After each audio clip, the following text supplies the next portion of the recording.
ખાસ કરીને મા બાપ તરીકે જો આપ અહીંયા ઉપસ્થિત છો ને મારી વાત તમને થોડીક ગળે ઉતરતી હોય ને તો વિચારજો કે 1 કલાક દીકરી જો ક્યાંય પણ પોતાના શોખ હોય ને એની અંદર જતી હોય ને તો 1 કલાક એને કરાટેમાં પણ મોકલજો, 1 કલાક એને ડિફેન્સ પણ શીખવાડજો કે ભવિષ્યમાં બેટા તારે ક્યાંય પણ તારા સ્વરક્ષણની જરૂરિયાત પડે ને તો તું તારી રક્ષા છે ને તારે જાતે કરી શકે. કારણ કે સંવિધાન તો ના પાડે છે ચાકા ન રખાય, હથિયાર ન રખાય, પણ એકાદું હાથ વધુ એકાદું કોઈક એવું હથિયાર રાખજો કે જ્યારે ભવિષ્યમાં રાત્રે 2 વાગે તમે ટ્રેનની મુસાફરી કરતા હોય ને બધા બર તમારા ડબ્બાને સામેનો માણસ હોય ને એ જ ભંગાર આવે. તમને એમ થાય કે હવે તો આપણે કોલેજ કરીએ છીએ, ચિંતા નથી, આપણે પપ્પાને કહી જઈએ છીએ, આપણે મુસાફરી કરી શકીએ. પણ આવા સમયની અંદર તમારો 56 નંબરનો ડબ્બો હોય ને સામે 58 નંબરનો માણસ બરાબર ન આવ્યો ને તો એને હકથી કહી શકો હામું એનો જો જઈ, પણ તમે ક્યારે કહી શકો? તમારી અંદર હિંમત હોય અથવા તો તમારી પાસે કોઈ એવી વસ્તુ હોય ને તો તમે હકથી એને કહી શકો.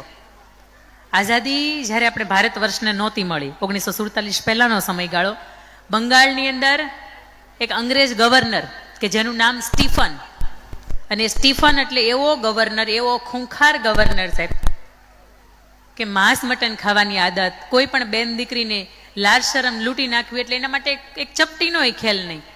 આવો એક ખૂંખાર વ્યક્તિત્વ, કોઈ પારકી બેન દીકરી હોય એની ઇજ્જત ન કરે, અને સમાજની અંદર ક્યાંય પણ એની દીકરી મળે તો એને આખે આખા 24 કલાકની અંદર એ દીકરીના આખે આખા બોડીને સ્કેન કરીને, આટલો વિકૃત મગજનો એ માણસ. અને એની સામે 14-15 વર્ષની દીકરીઓ શાંતિ ઘોષ અને સુનીતિ ચૌધરી, આ 2 દીકરીઓ કે જેની ઉંમર માત્ર 14 અને 15 વર્ષ છે, આ 2 દીકરીઓ વિચારે છે કે આને પાઠ ભણાવો છે. દીકરીઓની ઉંમર કેટલી હતી? 14 અને 15 વર્ષની. અને પેલો આખા બંગાળનો ગવર્નર હતો. 2 દીકરીઓ એક લેટર લખે, લેટરની અંદર એવું લખે કે મારા શાળાના વાર્ષિક ઉત્સવની અમે ઉજવણી કરી રહ્યા છીએ અને એની અંદર મુખ્ય મહેમાન તરીકે આપને આમંત્રણ આપવાનું છે. અને આખે આખો લેટર છે એ બનાવીને લઈને જાય. એના જે દ્વારપાળો હોય ને એને એવું કે અમને અંદર આમંત્રણ આપવા માટે જવા દો. થોડીક વાર તો આનાકાની થાય, પણ અંદરથી હુકમ છૂટે કે 2 દીકરીઓ જ છે, આવવા દો. બંને દીકરીઓ છે માથું નીચું રાખીને પેલો કાગળ હાથમાં લઈને જાય છે. સ્ટીફન હોય બરાબરનું એનું ભોજન આરોગ્યની શાંતિથી બેઠો છે, હજી તો દીકરીના પગની સામે નજર નાખે. દીકરીઓ બહુ નજીક 1.5 ફૂટની અંતર ઉપર એની સામે ઊભી રહી જાય ને એવું કે અમારી શાળાની અંદર એક વાર્ષિક ઉત્સવનો કાર્યક્રમ છે ને એની અંદર તમારે મુખ્ય મહેમાન તરીકે હાજરી આપવાની છે અને અમે બંને દીકરીઓ આપને આમંત્રણ આપવા માટે આવ્યા છીએ. જે સ્ત્રી આ પુરુષની નજીક જવાનો પ્રયત્ન ન કરે એની સામે જ્યારે આ 2 દીકરીઓ ઊભી છે ત્યારે પહેલાને તો એવું લાગતું છે ને કે આપણે શિકાર જોતો તો ને સામેથી આવ્યો છે.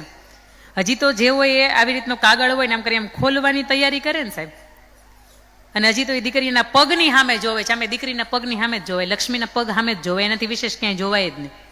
હજી તો એના પગની સામે નજર કરે ત્યાં સુધીમાં એ 14 અને 15 વર્ષની દીકરી સુનીતિ ચૌધરી ને શાંતિ ઘોષ એના ફ્રોકની પાછળ સંતારેલી રિવોલ્વર બારી કાઢે અને 6 ને 12 ગોળી ધરબીને એને ન્યાન્યા મોતને ઘાટ ઉતારી દે. આ 14 અને 15 વર્ષની દીકરીઓની તાકાત છે. હું મારો એક પણ શબ્દમાં ભેળવતી નથી, આ ઇતિહાસ સાક્ષી છે આ વાતને. એ દીકરીઓને જેલ થાય, હજી સગીર અવસ્થા, કોઈ જાતનો ચુકાદો એની ઉપર લાગે નહીં. એ દીકરીઓને જેલની અંદર પૂરવામાં આવી. દીકરીઓને એમ થાય કે ભગતસિંહ જો ફાંસીના માચડે ચડી જતા હોય તો અમે શું કરી શકીએ, અમે આટલું તો કરી શકીએ. આખા પંથકની અંદર ચર્ચા ફેલાઈ ગઈ કે 14-15 વર્ષની દીકરીઓ આપણા ગવર્નરને મારી નાખ્યો. આમ જોઈએ તો સમાજની અંદર ક્યાંક શાંતિ હતી કે આવો માણસ સમાજમાંથી વયો જાય તો એમાં હાશકારો હોય. બંને દીકરીઓને જેલ થઈ, જેલમાંથી ફરીથી 1947ની અંદર આઝાદી મળી. એ બંને દીકરીઓ છૂટીને બહાર આવી અને બહાર આવીને પોતાનું ભણતર છે ને એ સાહેબ એને પૂરું કર્યું. આ દીકરીઓ તમને મને શીખવે કે 14-15 વર્ષની ઉંમરે કોઈ વ્યક્તિ આપણી સામે અવળી નજરથી જોવે તો એને જીવતો ન મુકાય.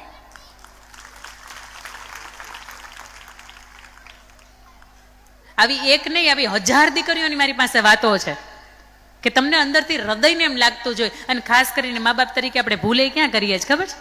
આપણી દીકરી શાળાએ જતી હોય, 1-1.5 કિલોમીટરનો રસ્તો છે, એ સાયકલ ઉપર જતી હોય, ચાલીને જતી હોય, કોઈ પણ માધ્યમથી જતી હોય, અને રસ્તાની અંદર કદાચ કોઈ પાનના ગલ્લા ઉપર બેસવાવાળા 4-5 લુખ્ખા તત્વો એને કોઈ રીતનું હેરાન કરે, એને સિસોટી મારે, અથવા તો એ જાય તો એની સામું સામું જોયા કરે. દીકરી બોલી ન શકે કારણ કે જવામાં એકલી હોય.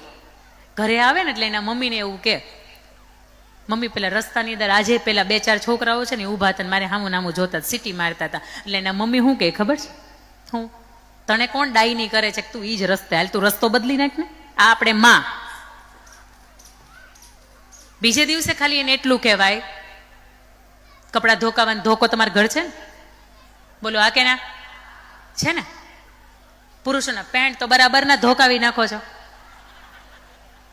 ચેન ભાંગી જાય, ક્લિપો તૂટી જાય ત્યાં સુધી લઈ નાખો છો. એને એવું કહેવાય તું ઈ જ રસ્તા ઉપર જા, તું આગળ જા, હું મા તરીકે પાછળ આવું છું, અને જો એને સીટી મારીને એટલે એનો વાહો ભાંગી નાખું છું. આ માં. અને આવી જો તમારા તરફથી એને પ્રેરણા મળે ને તો એ દીકરીને ડરતા ડરતા જીવવું ન પડે. પણ તમારા તરફથી આ મળવાની પ્રેરણા છે ને કદાચ નથી મળતી. કોઈ માં એવી છે કે દીકરી હાટું સમાજના બે ચાર આવા તત્વો હોય ને એની સામે બે ચાર ઝાપટીઓ મારી દીધી. હાથ ઊંચો કરજો ને મારી એમ. વાહ, તાળીઓના ગડગડાથી વધાવો. આપણી વચ્ચે બે ચાર એવા તો માતૃશ્રીઓ બેઠા છે કે એને સમાજની અંદર ખાસ કરીને દીકરા કે દીકરીઓની સામેના પ્રશ્નો હોય ને તો એ ભૂલી ગઈ છે. એ રણચંડી છે. તમે જોયું છે કે સ્ત્રી ઊભી હોય ને તો એના આમ હાથ હોય, એની પાછળ કેટલા બધા હથિયારવાળા હાથ હોય, ફૂલ હોય ને એની સામે સરસ મજાની તલવાર હોય. કેટલા બધા રૂપ છે. જ્યારે જે રૂપને સમાજની વચ્ચે પ્રદર્શિત કરવાનું છે ને ત્યારે કરજો. અને એક વખત ખાલી તમે આવી રીતે કરો ને, ભલે તમે મારો નહીં, તમારી અંદર એ તાકાત છે જ નહીં બિલકુલ કે કોકનો તમે ધોકો હટી જાઓ, બરોબર, પણ છતાંય જ્યારે તમારી દીકરીની સામે તમે તમારી આવી શક્તિનું પ્રદર્શન કરો ને ત્યારે દીકરીને હંમેશા એમ થાય કે મારા જીવનમાં હું ક્યાંક ક્યાંક પણ અટવાઉં છું ને તો સૌથી પહેલી જાણ મારી માને કરું, કારણ કે એ મારો સાથ આપશે.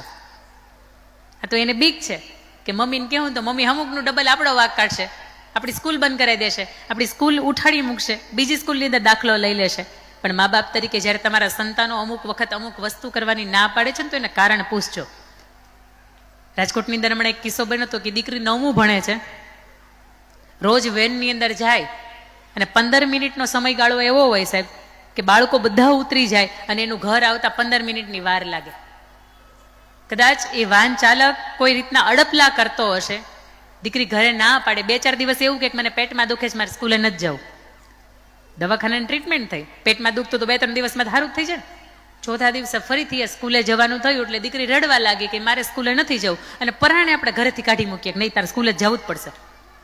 ભણવાના આળસુડા થઈ ગયા તમે. અને 4-5 દિવસ પછી જ્યારે ઘટના બની કે 9મું ધોરણ ભણતી દીકરી ઉપર એ રિક્ષાના જે વાહન ચાલક જે માણસ હતો એણે એની ઉપર રેપ કર્યો ને ત્યારે મા બાપને સમજાણું કે દીકરી ના પાડતી હતી ને તો એક વખત મારે કારણ પૂછવાની જરૂર હતી. આપણા સંતાનો અમુક વખત અમુકના ઘરે જવાની ના પાડે, અમુકને એમ કે મને માણસ નથી ગમતો, અમુક એ ઘરે જવું નથી ગમતું, અમુક રસ્તા ઉપરથી ચાલવું નથી ગમતું, તો ચોક્કસ એને પાસે બેસાડીને પૂછજો કે બેટા તને એનું કારણ હું, તને કેમ નથી ગમતું. દીકરી તરીકે તમે કેવા હોય.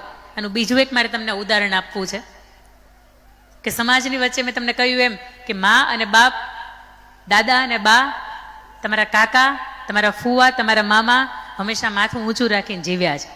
સમાજની અંદર સામે ઇતિહાસની અંદર તમે પાના ફેરવો તો દીકરીઓ પણ એવી મળી છે કે એને મા બાપના નામ ઊંચા રાખ્યા છે. સમાજની માટે, કાયમીને માટે. આજે પણ એ ગામની અંદર તમે જાઓ, આજે પણ એ વિસ્તારની અંદર તમે જાઓ તો એ દીકરીઓના નામથી આખા વિસ્તારો ઓળખાતા હોય. એ ગામની અંદર આજે પણ એની તમે ગામની આ પાદર જોયા હશે તો સરસ મજાના પાળિયા તમે જોયા હશે.